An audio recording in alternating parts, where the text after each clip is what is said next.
And I'm like you though, actually. I'm I don't mind pilots. I enjoy pilots. Hmm. I want to be on a pilot, and I think our reasons are different, right? I think if you like being on a pilot because you like to be in control of it, I like to be on a pilot because in my head I'm like, okay, are they looking for the things that I'm looking for? Hmm. If I'm not in a pilot and then it's implemented, I'm still going to be a little hesitant on, okay, did they look for this? Did they expect this? Was this tested for?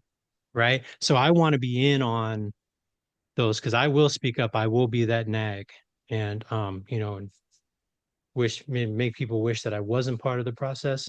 But it's because I know that there's a lot of folks like me who really need to have that certainty that bases were covered, right? Before I'll buy into something. But Right. just getting back to what you were saying about, about the change process. Here's something that's interesting. Harvard Business Review and many other places have cited the stat 70% of all change initiatives fail, right? And so 7 out of 10 change initiatives that are put into place fail, do not reach their intended targets, right? Another stat on top of that, of those 70%, 95% of them had a well thought out and sound action plan. All right. So a lot of people think change, well, if you plan it out, it's going to be carried through. But I mean, that stat's showing you that most of those change processes that were put into place were well thought out and were strategized, and they still failed. What does that tell you, Tiff? What that tells me is that people are trying to change or fix whatever problem with almost exactly the same mindset of what created it. That that's what it tells me is that I keep trying to fix or change by doing the same thing and calling it something different. I mean, I don't know how else to like word that, but it really is like recycling the same old BS over and over again. Um, and part of that is that a lot of employees are they have a BS meter. And for people who have been like in the same type of job for a long time, it's like, oh, we're going to try this again. It's the same thing we did 10 years ago. It's just a different acronym this time around, right? Or they Right. put some new lipstick on the pig, but it's the same thing. So part of like my thought process, and I think part of those statistics, I might be wrong, but I also might be right. But I think that part of the reasoning behind that 70% failure rate is because the decisions are almost always like bilateral. It's do it or don't do it, option A or option B. Um, you know, try the new product, keep the old product. It's almost always a this or that where you have two decisions. And I've read something somewhere, and I'm not good at quote. Carl, you're the PhD, not me. I can never tell you where I read things, but if it makes sense to me, I remember it. Um, that if you add just one more option to the pool of choices and change, that it decreases it by like 30 or 40%, like your failure rate. And again, I can't remember where I read that, but I read it somewhere. And so when I think about like that in those terms, instead of being like this or that, add additional choices that maybe are not something that you would normally think about, again, in the tradition of how we've done things, but what are some other options that maybe we haven't considered that could be helpful? Um, I also can I share when I do like work groups and I'm looking at planning, I try not to just choose people who are excited about the change or people who are optimistic about the change. I also look for like the haters. Who are the people who are going to be like the most anti the change ever? I want them as part of the work group because I want to hear all of complaints ahead of time and all of the reasons why this is not going to work. I want to get that as part of the work group so we can think about that because I'm optimistic. I'm telling you, I can make anything happen. I can make it work no matter what. But I don't Okay. always see like the flaws. I'm not looking like what you might be looking for, right? I'm looking for ways to make it work. I'm not looking for things that are going to get in the way of that because my thought is like, well, when we come to that, we'll figure it out. I'm not a planner, I'm a doer. So so when I get those people with like this is going to fail and here's why or this is a bad idea and here's why, I love that kind of info because now I can plan around that and I can say, you know what? Didn't think about that. Let's pivot. Let's think about this option instead or let's brainstorm. I want to get all of those voices, not just the people who think like me, but the people who don't think like me. Because the way I think is very limited. It's limited to my experiences. I want somebody else who's going to be thinking from a completely different perspective. I want that vantage point so that I can make more well-informed decisions. Always look Yeah. for the haters. Or if you're familiar with Otter's, our iceberg is melting, we call those the no-nos. Right. So Well, I like the no-nos. I love the yeah, no-nos. Okay. I yeah. love the No, no-nos. no, no, this will never work. It'll never work. Why? Just because it's different, it'll never work. What are you talking about? You know? Can I tell you? I have to tell you. So I I'm an I, which I'm an influencer. I'm like big on relationships. One of the last projects I worked on in the last county I worked for, we were working on something and there was this one lady who she was the biggest, she was a no-no. She was no no, no no no, no no no no no. She was a no no no. And I said, I want her on this work group. And everybody was like, no. Please don't bring her. Please don't invite her. I said, no, we need her. And they're like, please don't. She is so negative about everything. I said, we need that. And we're like, we absolutely do not. But I fought and fought and fought, and we got her on our work group. And I have to tell you, it was a beautiful thing. And what was really kind of interesting is that, after when it rolls out to everybody else, she was always like the biggest critic of everything new, always the biggest critic, always had something to say, always kind of brought down the energy around change. But because she was part of the planning process and she got to share all of her feedback along the way, when it rolled out to everybody else, she was one of the biggest advocates. And so it removed like one layer of challenge from getting that rollout. And it was very, by the way, it was a very successful rollout. Whatever, I can't even remember what it was at this point, honestly. But whatever we did, I just remember everybody say, please, please, please don't let her be on the. And I'm like, no, we need her. She was also the person, by the way, I think I brought this up in a different podcast that said, oh, wow, you're really smart. Like if that was a revelation that I was a smart person, it really made me rethink my whole life. Wow. She meant it as a compliment, but it was like it shocked her that I was actually intelligent. So that was that was a fun day. Wow. She's also the one that told me not to burn bridges, and I told her I love burning bridges. Yeah, she was a very impactful person in my life. I don't want to say her name here, but if you're Here's out my there, gas can. Here's my gas can. yeah, exactly, Yeah, exactly. But cool. yeah, so plans. I don't know plans for change. I there has to be some planning, but I also think that um, with change, there has to be flexibility because even with like the best plan, and I think that's part of that 95% statistic there that they have a great plan. Like you don't know what you don't know. And Yeah. I can't shout that from the rooftops loud enough. Like you can put a lot of planning, but you can't always anticipate everything that can happen. And when you have such a rigid plan, when the option isn't available anymore for what your plan is, like how do you have space for that flexibility or the pivot or like how do we go from here? And if we're operating, I think with having like everything hyper planned, is that a good word there? Does that work? Yeah. Hyper Yeah. No, I planned. like it. It works for me. So when we have so much hyper planned plans, Mhm. there's like no space for deviation and there's too much rigidity where when it doesn't go exactly as planned, people lose steam. And I think that's like a huge part of it is that they lose steam and they're like, this, we didn't plan for this.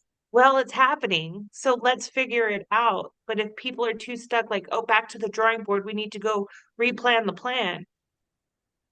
I think that's honestly for me, that's where people start to go through like change fatigue and they kind of lose interest. Yeah. Well, and that's the thing. I mean, there's a lot of reasons why people will resist it, right? And Hmm. if they're not told why, if there's too much change, right? I mean, if you've seen those the um the different reasons why people or how people experience change, there's actually seven different dynamics that we experience during change, right? And the first is that people feel awkward, ill at ease, and self-conscious during the change, right? People will think about what they have to lose or give up. People will feel alone, even if they feel everyone else is going through the change, even if they know everyone else is going through the change. People can handle only so much change at one time. People are at different levels of readiness for change.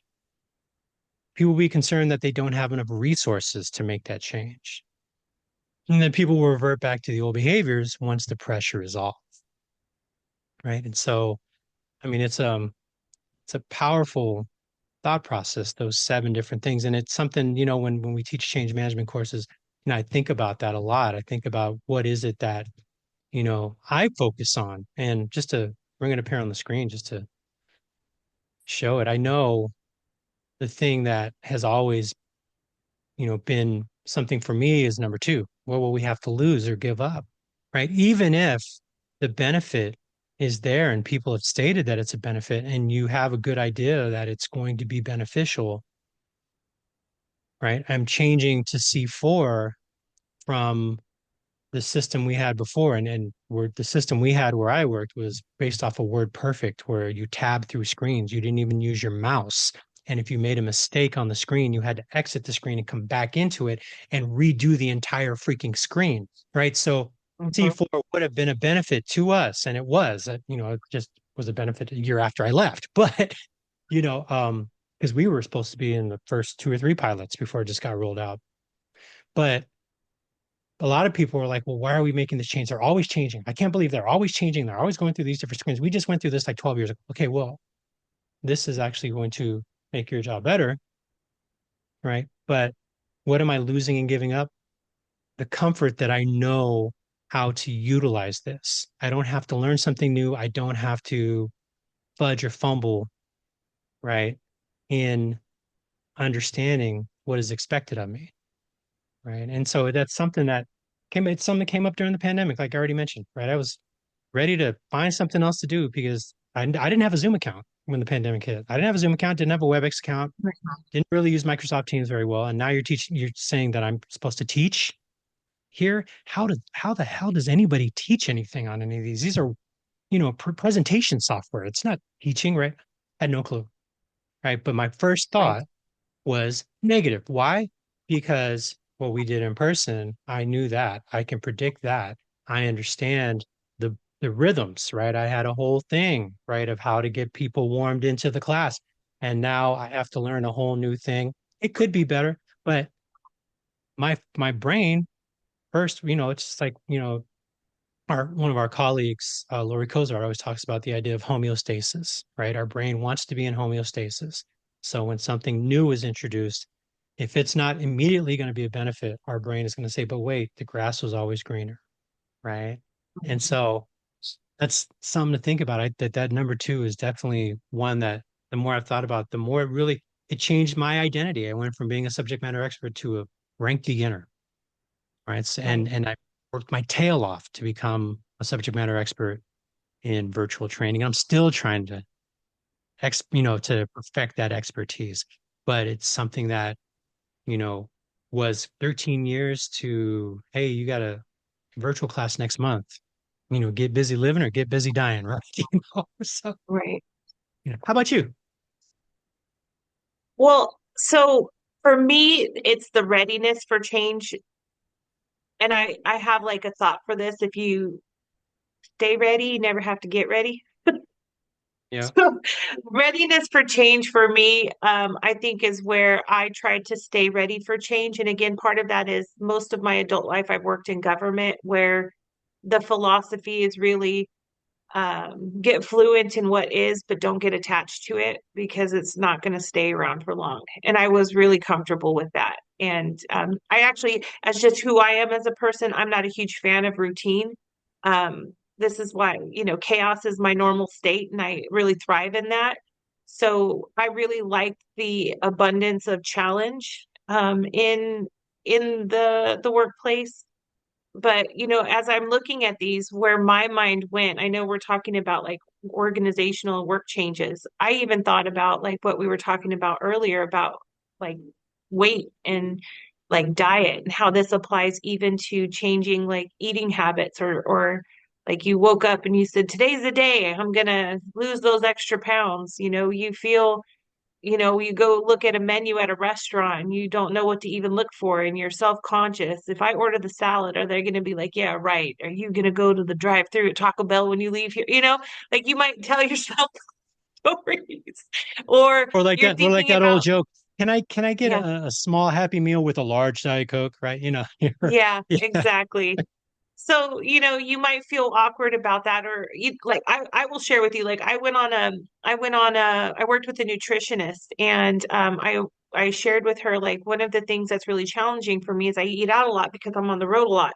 And so I don't really have the luxury of being able to like meal prep and carry that with me because I'm literally in cars and unless I'm carrying an ice chest with me, how am I going to check that at the airport, whatever. So anyway, she's like, "Oh, well, you can go to restaurants and order like a grilled chicken breast and vegetables with no oil and blah." And I'm like, "Yeah, lady, I'm not doing that." Because for me, like it's the self-consciousness of sitting there going, "Hi, I've looked at your entire menu and could you make me something just for me? Like that'd be freaking awesome." Like I'm not doing that. So um, that's what I think about. What do you have to lose or give up?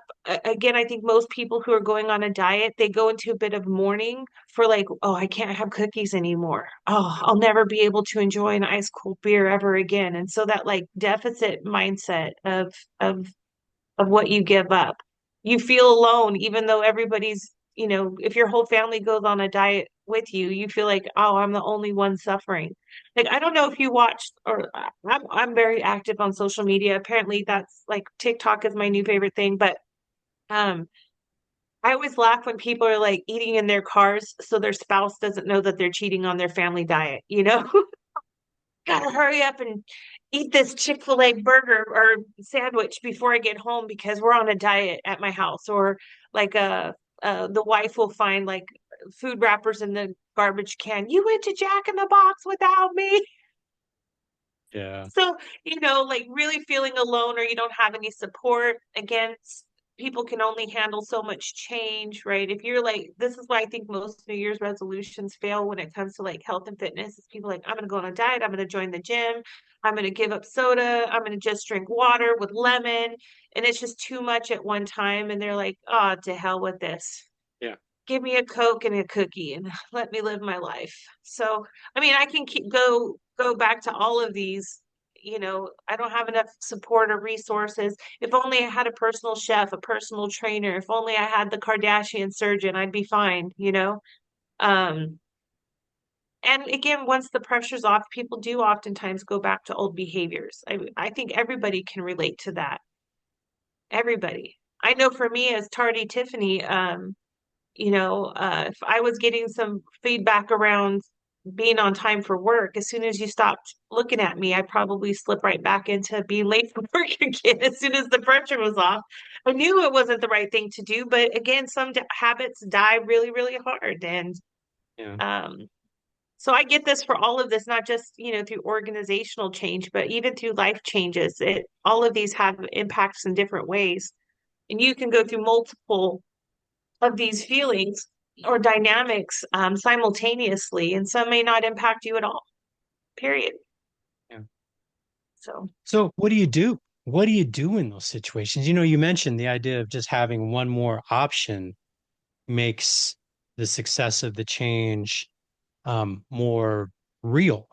right? Or less of a challenge, a chance of it failing, but so there's one thing about giving people options, but I mean, think about the power of not just giving them options, asking them what they think are Hmm. options, right? And I mean, just even that power of the offering of ideas, right? You mentioned, the person who was always negative that always came through at the end because she was part of the process. That's whenever I think about that, I always talk about the idea of consensus, right? So what is consensus? Consensus is, where you may not get the choice that you wanted. You may not get your idea, approved, but you were in a process where you were heard fully. Your concerns were addressed. Your ideas of why this might happen, conversation happened. You were respected as a contributor and as somebody who was going to be integral to the success of this change, right? Like you said, because I said so, stop working when we were 11 or 12, right? And critical thinking kicks in because I said so doesn't work no more, right? And so as adults, we want that agency and we want our opinions heard, even if we feel like 99% chance that it's you know, not going to make a difference. At least we know that you spent the time listening to our concerns. Even if it's just for some people to say, I knew this was going to mess up. You should have listened to me in the first place. But at least to have that form and that ability to do so. Right. And so it is something that is really integral with, change processes, getting people involved, letting people know, okay, these are the things that, we need to do. We need to figure this out. What are some ideas you have in trying to address this? Or even, hey, look, this change is coming down the pipe. I mean, we worked for human services, right? I mean, when welfare reform happened in 2006, we weren't going to get a choice on, you know, um, participation rates, right? And uh, being in, having participation mean, 21 days a month instead of 2 weeks a month, right? And all those other things like that was coming down the pipe. People passed those laws without our say so. And if that's how we wanted to, have the rollout happen, then that's the messaging we could have, right? Hey, well, this is what the state wants, this is what the feds want. We just got to play ball. I mean, how many places have you been where that's happened? Well, this is what they Yeah. want. So, I mean, we really can't make a difference. So, which is basically telling everyone, me as your boss am being told because I said so. So, I'm in the same boat as you. So, let's just hate on the process in general. Or let's just not say we're not getting any choice. So, screw it. Right. And so, I talked to my boss when it happened. I said, this is going to dramatically change the nature of our jobs. And we're really turning our social workers into order processors. And she said, well, what do you have in mind? I said, well, let me talk to my staff. Right. And so we had a staff meeting where we came up with a bunch of ideas and we brainstormed ideas. They were part of the process. We came up with like 13 different ideas. Five of them would have never worked, but I told them to think about anything and even stuff that you don't think will work or that's not a policy, that's not a reg, that has to take a act of God or the governor to change and put those out there because there might be something that's actually workable behind it. And we had 8 viable ideas. I sent it up to our senior leadership, and a bunch of those got into the final plan that we sent to Sacramento, right? And so, do you think my staff I mean, the staff when it happened, it was still different, but do you think our staff was more ready to accept that change or just to say, well, screw it, they don't care? No, they actually heard us, right? And it's part of what we're going to do. So having people be part of the change process, even if they're not happy about the change, allows them to create that consensus, to create that buy-in, right? And that messaging is so important, right? It's not just we have to do this. This is something that's coming. How do we get prepared to be able to meet it head on and address the needs of us and also our clients in the best way possible? So to be proactive with change, which is hard because like I said, I'm a late adopter. I don't want, but I also know that change is coming whether I like it or not. Well, I think so. So in change, like especially organizational change, there are I think a couple of differences in the decision's been made and now you need to implement it, or we're making the decision, we want your feedback on what we should do. Right. When the decision's been made, right? And it's been made by the powers that be. So again, everybody has, well, most people have like somebody at the top making decisions, whether it be the state, the federal government, your local government for us in human services. But even like at a corporate level, you have like CEOs, CFOs, executive directors, you know, what do they call them? The board of directors. Yeah. I haven't worked in Board of private industry supervisors. for, Yeah. yeah, Yeah. but we have all of these entities that may have already made the decision, and unfortunately or fortunately, whatever, however you choose to look at it, you don't get the option to opt out of those changes. They're happening whether you like them or not. And so in those instances, the choice is the decision's been made, and where your energy has to shift there is not like, and this is I think where a lot of people fail and change, is that they think about all the reasons they shouldn't have to, or why this is a bad idea, or how it's not going to work. The reality is the decision's been made. It's not going to change. And so move your energy out of that negativity space of why we can't, and move it into how could we make this work? What are our resources? What are our time frames? What options do we have to see this out, because the decision's been made?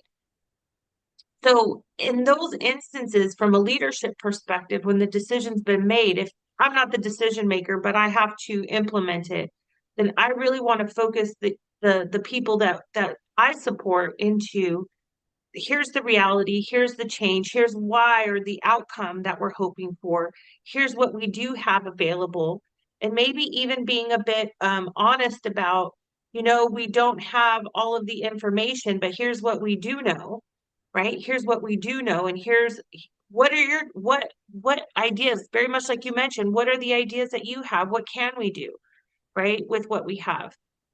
On the other side of that coin, thinking about decisions that are being made, where the decision has been made, we're looking at options. I'm a huge advocate for go to where the information is. So if you are going to be making decisions that impact your staff, you should be talking to your staff. If you're making decisions that are going to impact your customers, you should be talking to your customers. If you're going to make decisions that are affecting your stakeholders, talk to your stakeholders. Like this whole like, oh, we're over here, this is our perspective, we know what we're doing. Like, talk to the people that is going to impact. And don't be performative. Don't be, we love your feedback. And then we get it, we're like, no, no, no, no, no. Thank you for your feedback. And we do nothing with it. Like, don't make it a performance. Have a genuine interest in how people are impacted and do something with that. Otherwise, don't waste your time or anybody else's time. Yeah. On the other flip side of that coin, this is a spherical coin. For those of us giving feedback, make sure it's feedback and not just your opinion. Because a lot of times people share their opinion. I don't like it. This is dumb. This is a waste of time, which may be all true, but how does that help? Right?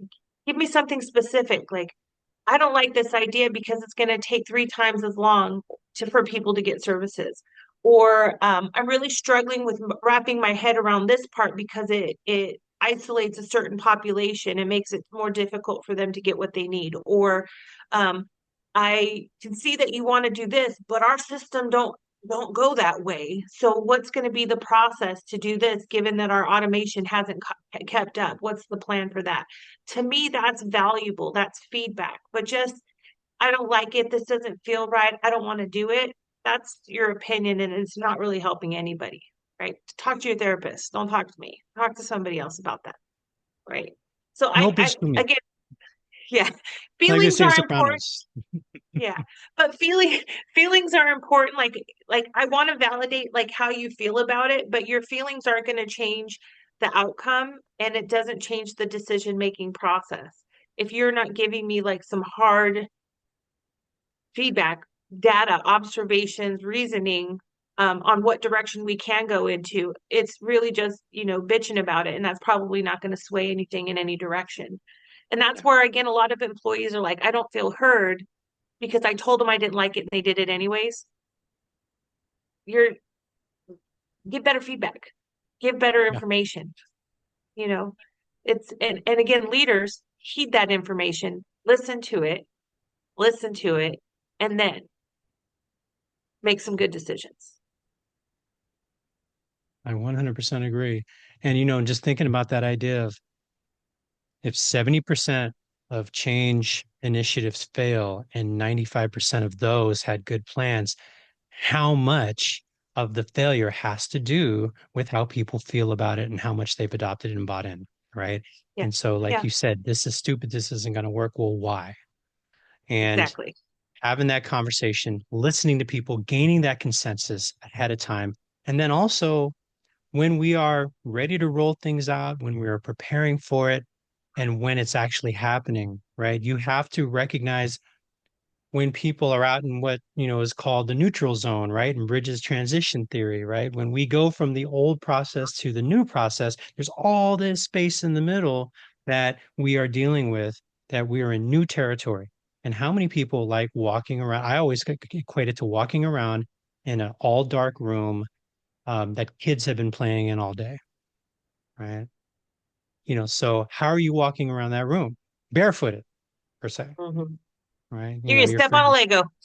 step on a Lego, step on a car, kick a baby, right? Or You not a can't kick babies. or, You can't kick babies. the baby dolls, dang it, right? Oh, okay. Or even a You dump truck, or whatever else it is, right? So people are hesitant. The minute they step on a Lego, screw this. What's right? So that's how people will advance and change if they're not encouraged to walk through it. So that empathy, what are you experiencing? How are you feeling?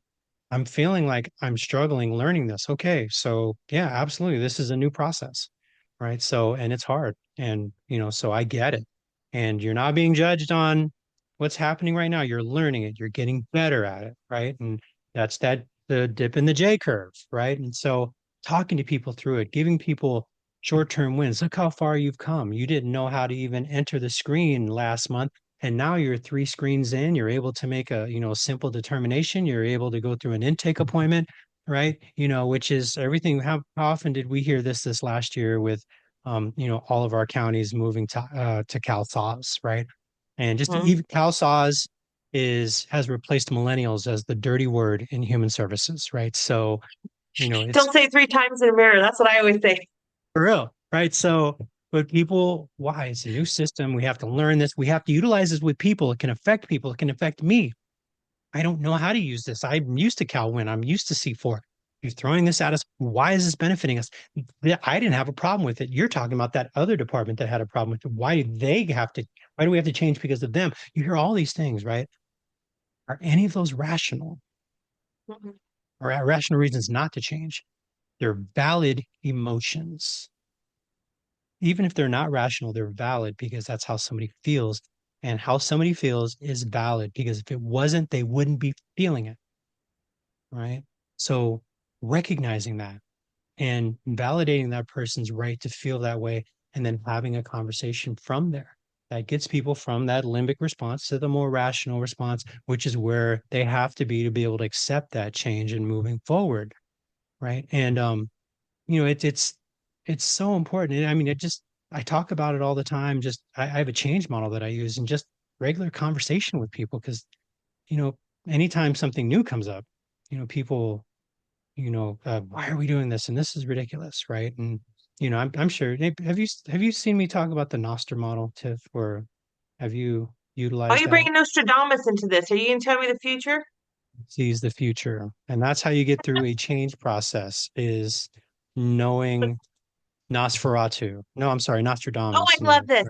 I do love this so much. Yes. This is actually one of my favorite things. I had no idea who, I didn't know Nostradamus made this. So,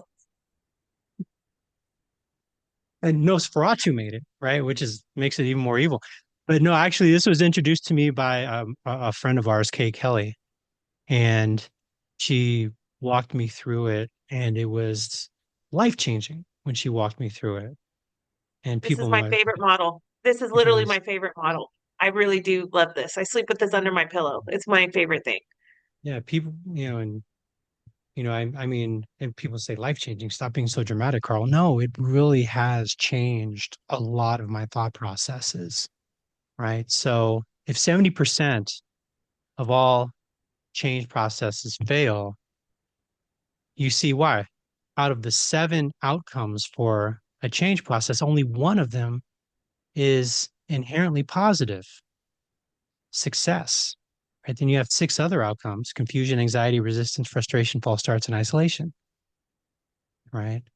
But to have success, these that you see here on the screen have to be, observed, right? We have to have these things happen, right? We have to have vision. We have to have an idea of what success looks like. Where are we going? What are the milestones along the way to show that we're making progress? And what will we be able to do as a result of this, right? You have to have the skills. You have to feel properly trained. You have to feel properly ready. Scenarios, role plays, right? Those questions, those commonly asked questions are addressed, right? And people have had multiple opportunities to utilize something and to use it in different ways. Then you have to have incentives. You have to know the why, right? If we don't know the why, we're gonna resist. So knowing the why, the benefit, how is this going to benefit us?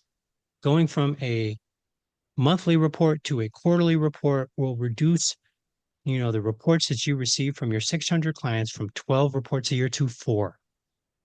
Think about exponentially how much easier that makes your job, right? Theoretically, right? And so that's something that's important. Resources. Do we have enough resources? Do we have the right manpower to implement this change? Right. Which is a huge thing. Hey, we're going to make this big change. I know we're short, 12 positions, but we're going to implement this change and it's going to be an extra on your workload, but you're going to, right. That can be definitely a challenge. Do we have the right manpower, the right money, the right, technology, the right cars? Do we have enough county cars to implement this? Right. Whatever else it is.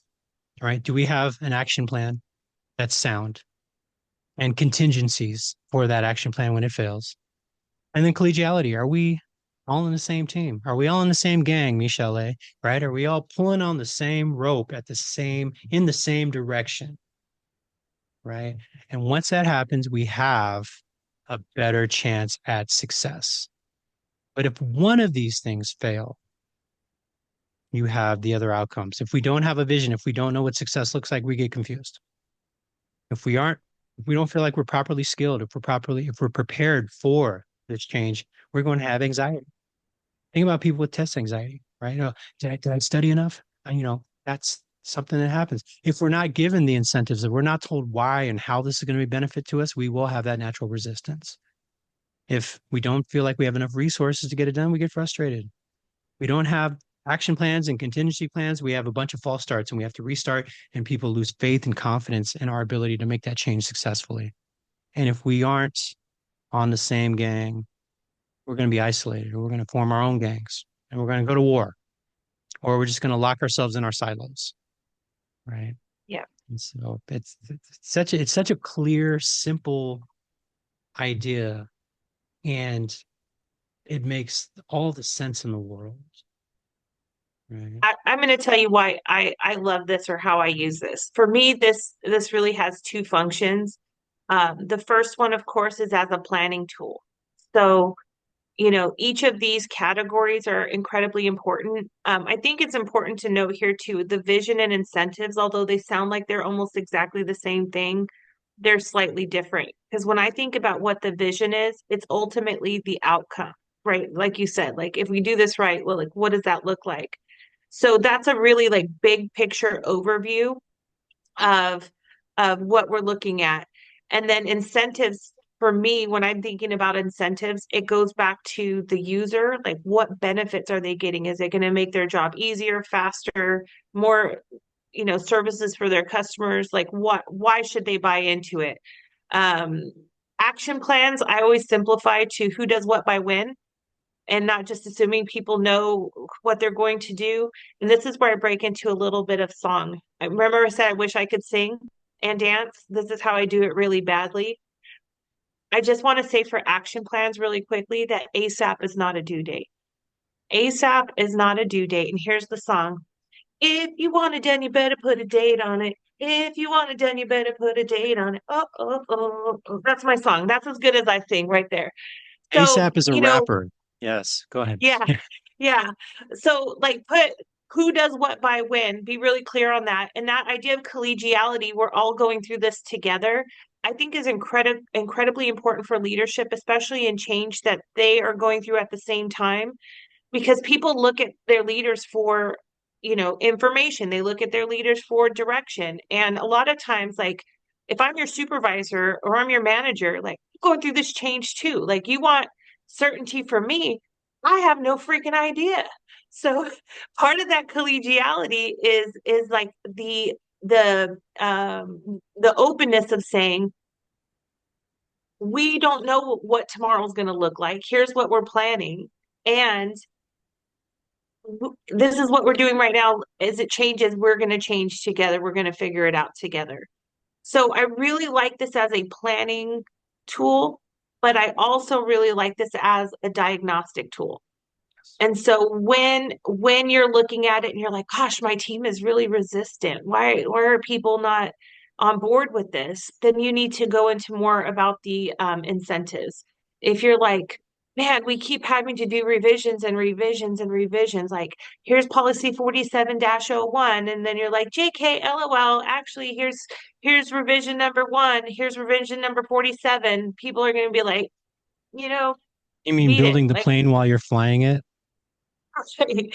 So those are the false starts. So I really like this as a tool.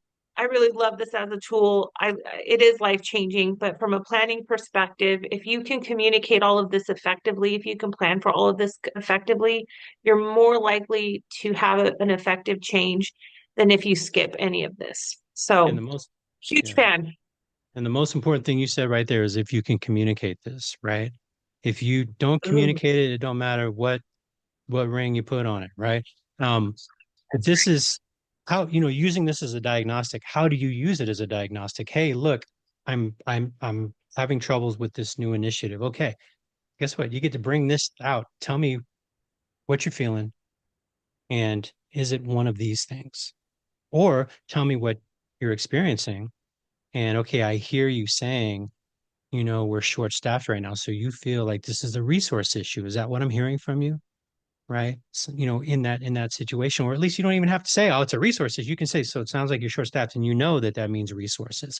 And so, okay, so, and we know if we buy into this, we know that there are those feelings, confusion, anxiety, resistance. Me, I would add one more and say communication. And at the bottom, the purple space with the communication would be at all, the entire thing. Right? If we hmm don't have communication, all six of those outcomes, people are going to feel those, right? And so just utilizing communication as we go along in transition, that's how you get people through transition. You as their leader are working them through situational leadership, right? The coaching piece, that S2, D2, right? Helping people through it with encouragement and coaching and supporting, right? Those things are so important, right? So we have to be able to communicate this. And if people, I did this with the first time I used this was with San Francisco County during the pandemic, during the first reintegration before Delta, and it was a huge rollout, and it was for their managers, and the managers got this. I explained this to them. I had two classes with the staff. I gave them this, explained it to them, and talked about how they now have a common language to use when they are going through a process, right? So it's not just, oh, I'm just so frustrated. Well, what do you mean frustrated? What does that mean? So you can actually pinpoint one of these challenges. Somebody might say frustrated when they mean confused. Somebody might say, they're anxious when they're being resistant. The language of the emotions are the emotions. The Yeah. specific issues that people are experiencing are here on the page. And if you can pinpoint that, now we're in a much more narrow place to have a discussion about what they're dealing with, and what are some of their ideas on how they can improve it or what they would like for us to do to improve it. But one thing is certain, they have to have their feedback. If they don't get feedback, if they don't feel like they're being heard, that resistance is going to be everything. Hmm. Yeah. Well, I know that it's about time for us to start to wrap this conversation up. And so I wanted to do a hot tip, real quick about another just quick strategy on being able to communicate this. I'm about to what, so what, now what? I don't know if you've ever seen me make a fool of myself like that, but Turn down for and think what? Right. what? That's Tips why for that's my what? song. Yes, turn down for what? So, in thinking about like how we communicate, and I think we can go into more detail about this in another episode, but I want to just rip the Band-Aid off. But when I think about like how adults learn and how adults process information, I always go to the head, the heart, the hands, right? The head, the heart, the hands. And that's the what, the so what, the now what. The what is, again, what do you want people to know? So if you're communicating the vision, what is the vision? If you're communicating the skill set, what skills do you need them to know? It's information. And it's what you can memorize. It's what you can put on a fact sheet. It's just information. The so what, by the way, that's the cognitive domain. It's the thinking part. It's the part of the stuff that goes in your brain. The next part is the so what. This is the affective domain. Why do you care about it? Why is it important? This is where the buy-in, motivation, the incentives, all of that comes in with that so what. So thinking about the person you're communicating with, why is it important to them? How will they benefit? How do you tailor that so what to what's important to that person or that group of people? The now what is what we call the psychomotor domain. This is the how do you do it? This is the skill set. This is very much connected to process, the procedure, the step by steps, or like what you want it to look like as an end result. And again, the process of how to do it. So now that you have this information and you know why it's important, here's the next step. This is the plan, the action plan part of it. And then the last, the what is the clarity piece. And that's checking in to see, did you pick up what I put down? So if I shared something with you, did you did you understand it the way that I wanted to share it with you? Because of course, when we talk about like communication, there's a communication loop and there's noise and there's things that people hear differently or process differently. So it's a way of me connecting with whoever I'm talking with to find out like, did you understand it in the way that I wanted you to? And that could be through coaching, could be through questions, it could be through observation. There's lots of ways to do that. So a lot of times what happens in these change processes is that the organization or the leadership just inundates people with information. Here's more training, here's more terminology, here's this, here's that, here's a job aid. And what they miss out on is really seeing how people are receiving it and how they're moving it from the head, the heart, and the hands into action. And that's a huge piece of again making sure that change is successful is that again the message is clear and we can check in with each other and find out what do people need or what are they understanding to make sure that we stay on the same page. Because I think a lot of times what happens is that we play a game of telephone and the message adapts the more people that hear about it. And we have to create that two-way communication to find out what people are really, um, how they are receiving and processing that message. Because, I'll give you a real fast example. I tell my son, Eric, wash the dishes. What he hears is just wash the dishes that are in the sink. But what I meant was wash all the dishes, wipe down the counters, clean the stove, put the food away, and if you need to, sweep the kitchen floor. And so when I say, Eric, how come you didn't do the dishes? He's like, I did the dishes. I said, Eric, the counters are filthy. Eric, why is the food still on the stove? And he's like, well, you didn't tell me to clean the kitchen. But that's what I meant, right? So this is that clarity piece where you check in and you make sure that, what you are saying, we don't assume that they're understanding it the way that you are that they can't read your mind, but checking in when I'm asking you to wash the dishes, what does that mean to you? Yeah. And making sure that you're on the same page. So what? So what? Now what? And what? And if you don't do it like that, it doesn't count. Sorry. I don't make the rules. That's just how it is. Okay. Sounds good to me. So I'll just remember it like Dirty Dancing, voices, hearts, and hands. So, okay. Yeah. Now I'm gonna See, be singing that the whole time. I would love to Voices. put earworms in people's ears. All right, everyone. Well, thank you very much. Thank you, Tiff. And we will continue. I'm sure we'll continue this conversation. It's such a big conversation. So, but until then, I'm Carl And I am Tiff, and I hope and, you all keep it real. and keep it what? What?